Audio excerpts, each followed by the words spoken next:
We all know there's little fire sprinklers on the ceilings of most public buildings, and if you're lucky enough, maybe even in your home. Have you ever wondered the history behind these sprinklers? It doesn't matter. We're going to talk about them anyways with a brief history of the fire sprinkler.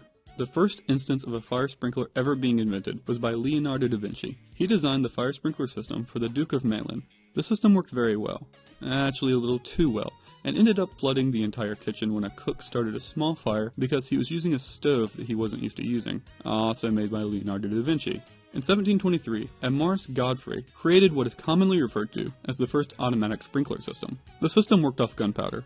When fire hit the gunpowder, it would ignite it and release a plunger that sprayed extinguishing fluid across the room. The system wasn't very small or efficient, however. It was essentially a 5-gallon bucket that you would hang from your ceiling. From 1852 to 1885, sprinkler systems started to appear in textile mills and other public buildings. They didn't have sprinkler heads, instead they were just pipes with holes drilled into them. And they weren't automatic sprinkler systems either. Instead, there was a valve on the outside of a building that fire departments could connect their hoses to and pump water throughout the building. The problem with this was by the time the fire department arrived and got everything connected, the fire had usually already done its damage. A further innovation to the system was that the pipes were coated with tar to seal the holes and pre-filled with water. As the fire heated up the room, the tar would melt off and release the water. This system still had problems though. Oftentimes the holes would be clogged with rust that had developed from the iron pipes being constantly filled with water. The first modern automatic sprinkler system was patented by Philip W. Patt in 1872 and was improved upon by Harry S. Parmill, which he later installed into his piano factory. But it didn't take very long until Frederick Grinnell improved upon Parmill's design,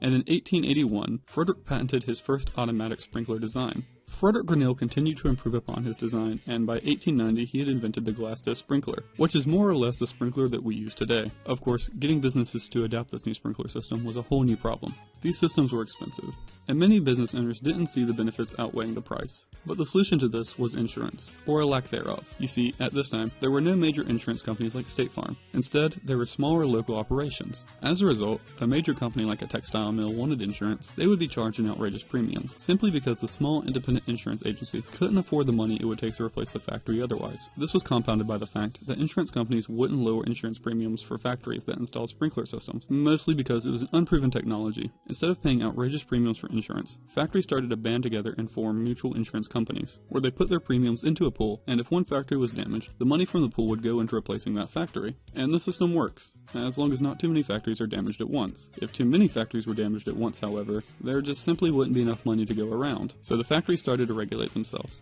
And fire sprinklers became increasingly common throughout these mutual insurance policies. As sprinkler technology became more proven, more insurance companies were willing to lower premiums because a business had a sprinkler system. After this, more and more companies started to install sprinkler systems to get lower insurance premiums. And eventually, sprinkler systems became common throughout public buildings.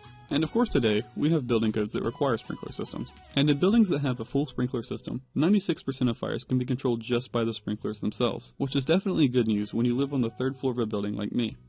Well, that does it for a brief history of sprinkler systems. If you like this video, leave a like. If you dislike it, leave a dislike. And if you could, please leave a comment explaining what we could expand upon to make the videos better next time. If you like this style of video, please feel free to check out my last video on a brief history of maps. And as always, please enjoy the rest of your internet going experience.